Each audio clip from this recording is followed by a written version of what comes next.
Yeah, hi, thanks for the introduction. Yeah, my name's Rushton. I'm a geologist by training. I'm the president and CEO of Aftermath Silver. And we are looking at projects in Chile and Peru. I will skip forward. So this is the usual disclaimer that we're looking at forward-looking statements. And our qualified person is Mike Parker, who's a member of the Australian IMM. So he has looked at this presentation and checked that everything is accurate. Aftermath kicked off by acquiring a couple of silver projects, the Chayacoyo and Cachinal projects in Chile. That enabled us to raise the initial tranche of cash about 5 or 6 years ago. And from there, during COVID, we acquired the Berenguela project from SSR, which is now, I think, Alisa. We acquired that for about $21 million in cash and share payments.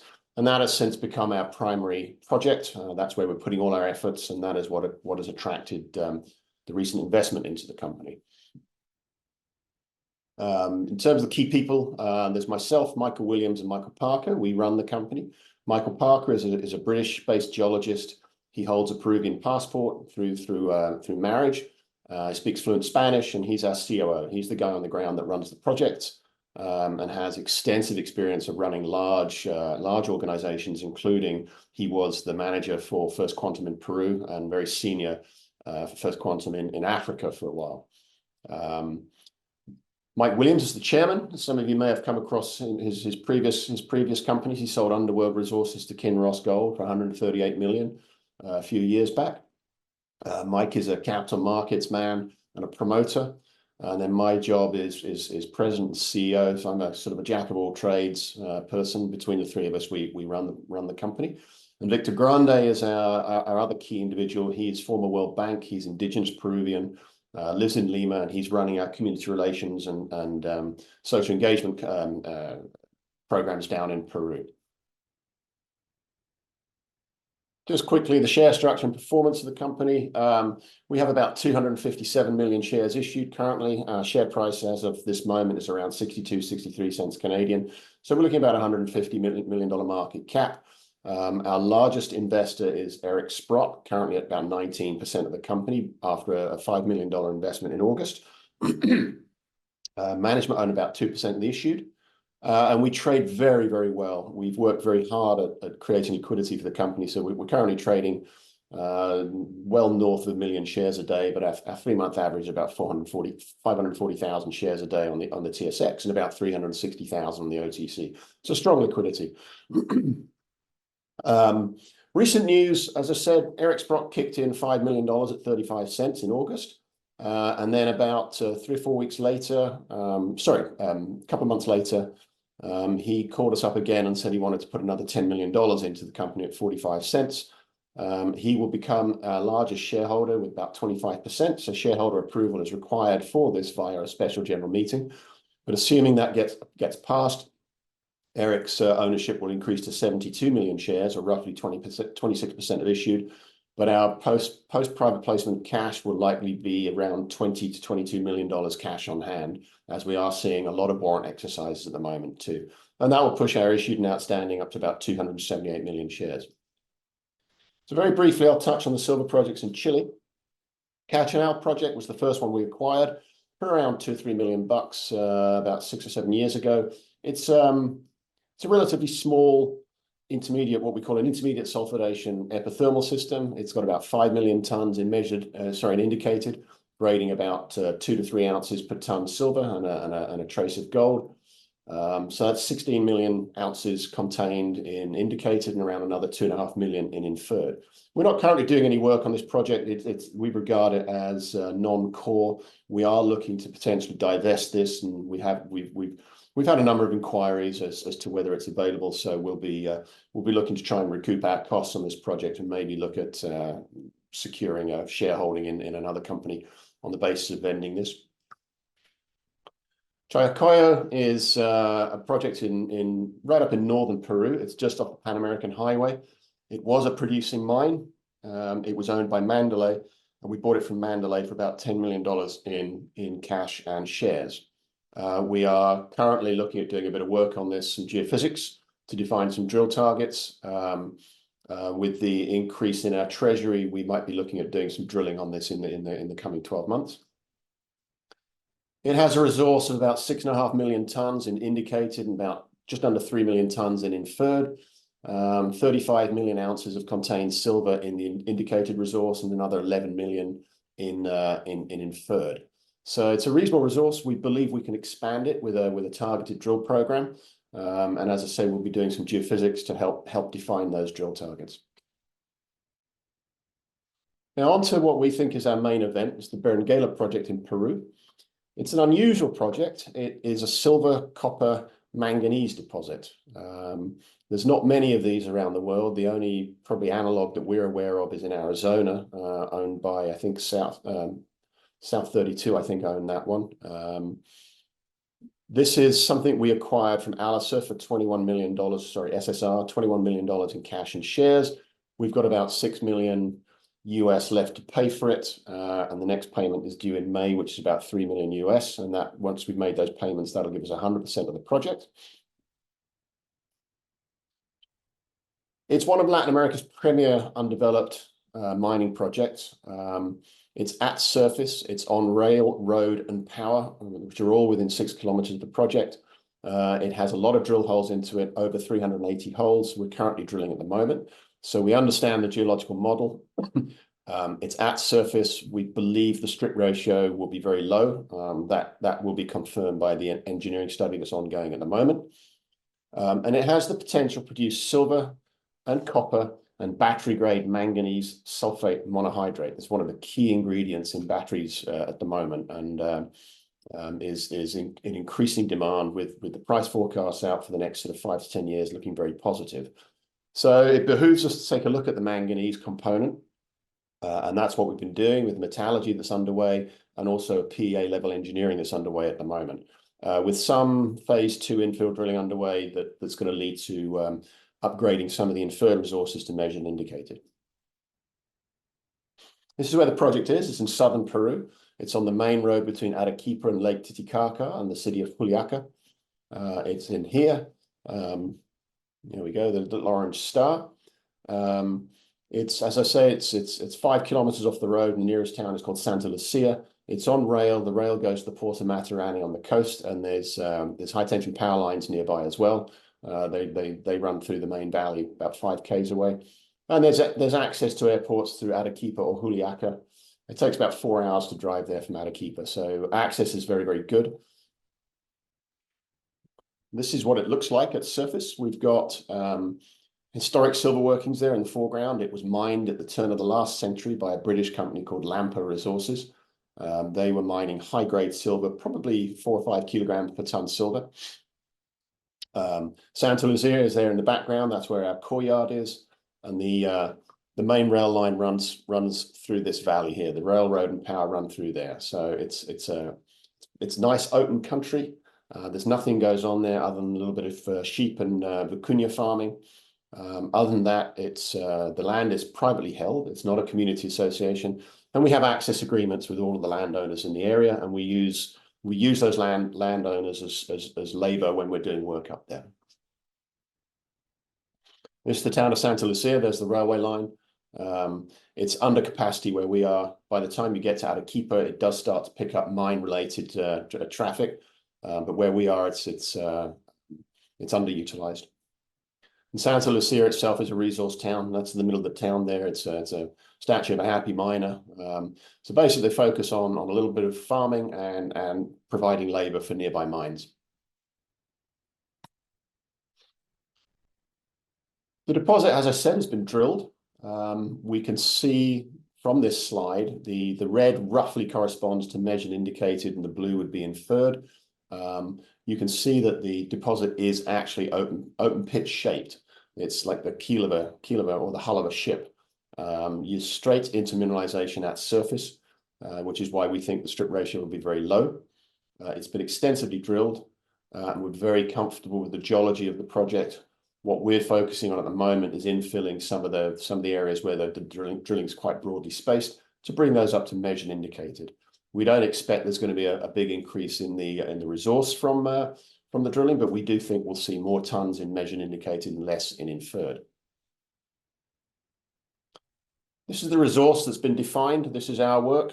We've got about 40 million tons containing 100 million ounces of silver in measured and indicated, 2.5 million tons of manganese, and around 560 million pounds of copper.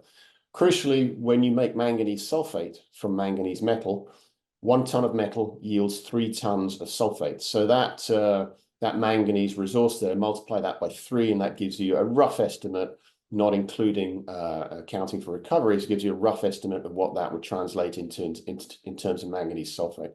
Then in inferred, we've got another 22 million tons containing about 39 million ounces of silver and another 0.8 million tons of manganese. So it's a large resource. This is a pit-constrained resource. We are aware that there's mineralization outside of the model pit that was used to define this resource. At some point in the future, we may drill some of that resource to try and bring it into the pit constraint. And this is what it looks like. You can see over on the left here, this is the black high-grade manganese mineralization, and on the right, the geologists are looking at some of the waste rock there, which is dolomite. And when you look at the mineralization in core, you can see the black here is the manganese oxides. That contains the silver. The green is malachite, which is acid-soluble copper mineralization. So the basic process route for this is you dissolve the rock in acid, and then you go through various steps to extract the silver, copper, and manganese, which I'll get to in a moment. We are drilling there now. That was taken a couple of days ago. You can see the drill rig in the cut there. This is on the eastern end of the resource, where we're looking at some potentially high-grade copper intercepts in the historic drilling. One of the largest undeveloped silver deposits in the world. These figures come from S&P's Capital IQ and the Silver Institute. We're around 4th or 5th in terms of measured and indicated resources and contained silver in the M&I category, around 100 million ounces. There's not many that are bigger than us. And then, as I said, we've been looking very long and hard at the manganese component of this. When I was a young geologist, we used to run away whenever we came across a project that contained a lot of manganese. It was incredibly difficult to process. Manganese is a bit of a chemical sponge. But what's changed is the utility of manganese. It's now substituting for nickel in a lot of battery chemistries. You're looking at lithium-ion manganese oxide batteries, and the manganese makes up a large proportion of the cathodes in those batteries. And there's recently been announcements of solid-state batteries that include a lot of silver and manganese. The pricing of manganese sulfate ranges from about $1,000 a ton up to as much as $2,700 US per ton currently in the markets and ports in Europe, which is why we're taking it very, very seriously. First of all, you have to extract the manganese because it contains the silver. But secondly, there's a highly commercial product there that we can leverage to add a lot of value to this project. So, as I said, the true price of battery-grade manganese sulfate in Europe is around $2,500 US per ton. CPM and all the other commodity research groups are looking at large increases in that pricing going out over the next 5 to 10 years. The choke point is most of the refining capacity is in China. 95% of refining capacity for manganese is in China. And the American government, the feds are putting a lot of money into incentivizing companies to come and process their manganese in the US with the objective of freezing out the Chinese supply. Manganese is known as the forgotten metal because people tend to overlook it. They focus very heavily on lithium, cobalt, nickel. And only now, in the last couple of years, the US government and the battery manufacturers beginning to wake up to the critical supply chain issues around manganese. And this is just one of the forecasts that we've seen. You can see on the right-hand side there, the forecasts for sulfate demand and pricing. Very, very, very, very positive.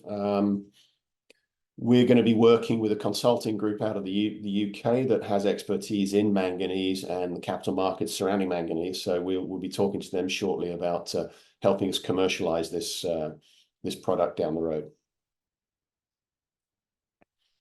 So as I said, the process route is acid solution. We take the rock, the mineralized rock, and we pour sulfuric acid onto it. That takes most of it into solution. What's left in the bottom of the tank, the slurry, goes through a silver processing circuit called a Merrill-Crowe circuit. We just announced recoveries of up to 94% for the silver from that Merrill-Crowe circuit. What you're left with then is a liquor, a solution that's essentially a sulfate solution. We will be looking at crystallizing the copper and zinc from that via sulfide precipitation. So in essence, we end up with a sulfide concentrate. And then what's left is a manganese sulfate solution from which we crystallize manganese sulfate monohydrate. The consumers need to see less than 200 parts per million impurities in that, and the test work we've done to date indicates that certainly on a laboratory scale we can get to that level of purity. We need to get to around 32% manganese by weight.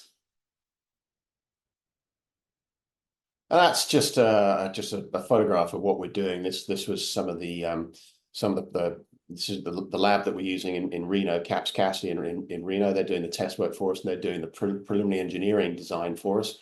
And this is one of their columns for assessing what's called froth control in the pre-leach. So when you add the acid, it tends to froth up. So you have to control that somehow. But this is just a quick look. If you've never seen one of these labs before, this is how they do that kind of laboratory testing. And what we end up with is this stuff. It's a pinkish white powder, and it's very purest level. As I say, it's a battery ingredient.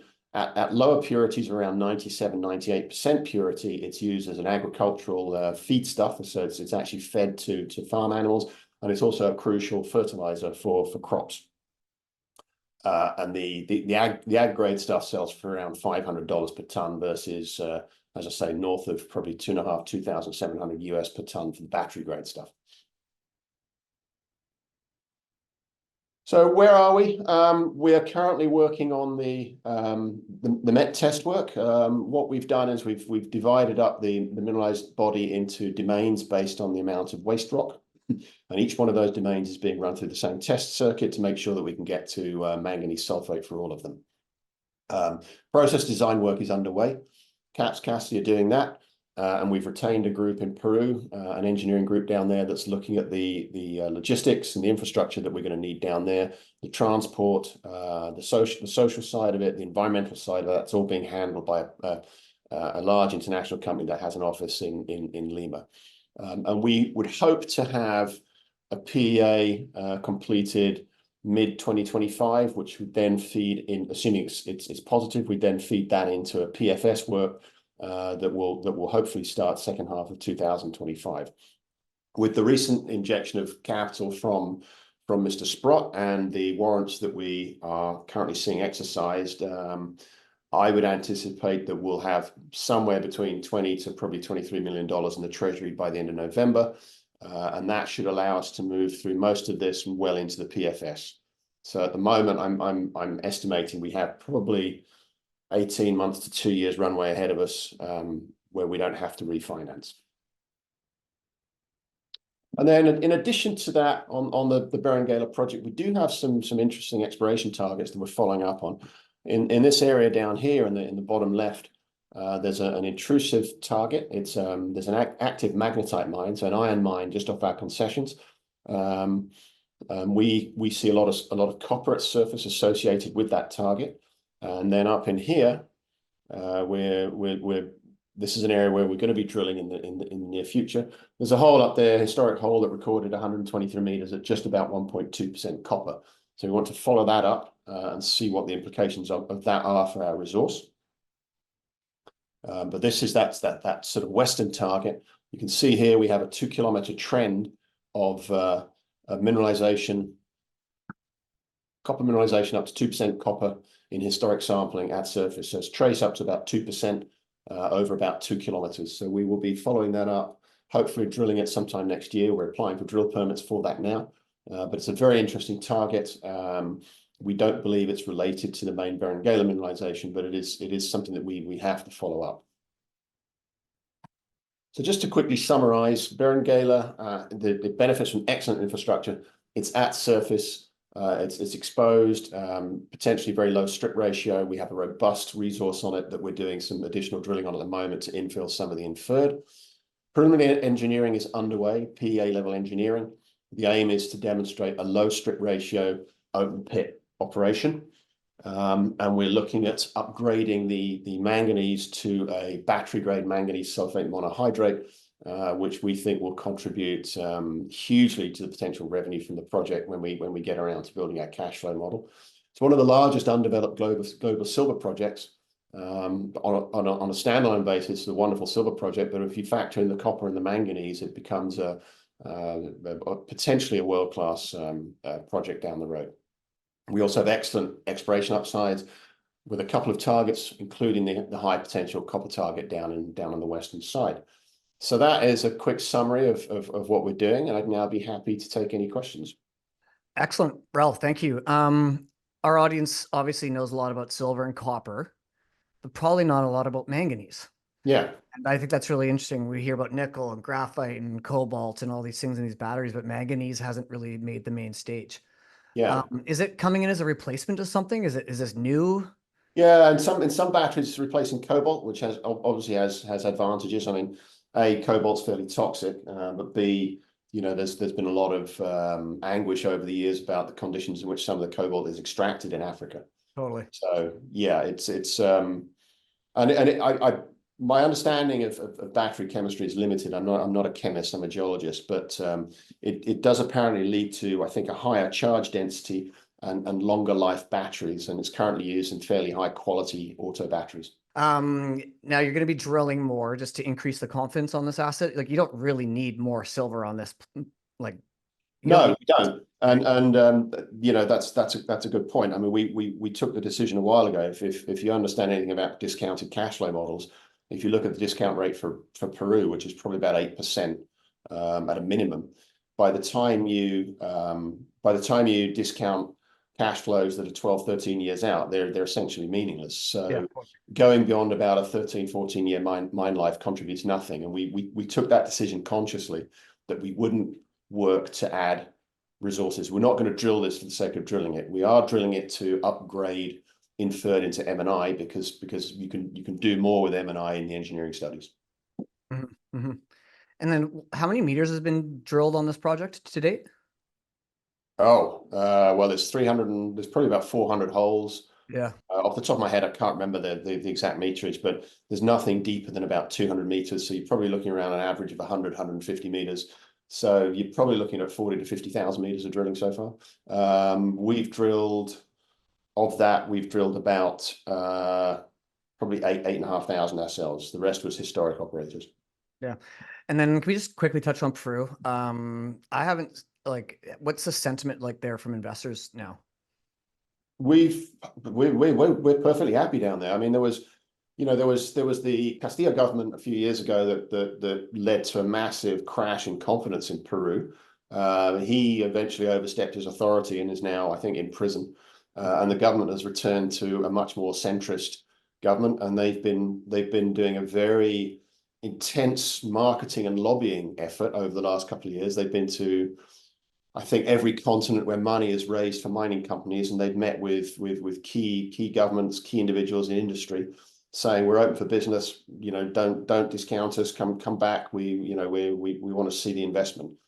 They were at PDAC last year. I'm sure they'll be at PDAC this coming year, right up to presidential level. So I mean, they're working very hard. During the Castillo regime, we saw no impact on our day-to-day operations. Permits were granted. We got the inspections done that we need to get done. We got drill companies there. Nothing changed for us. So it was business as usual. Awesome.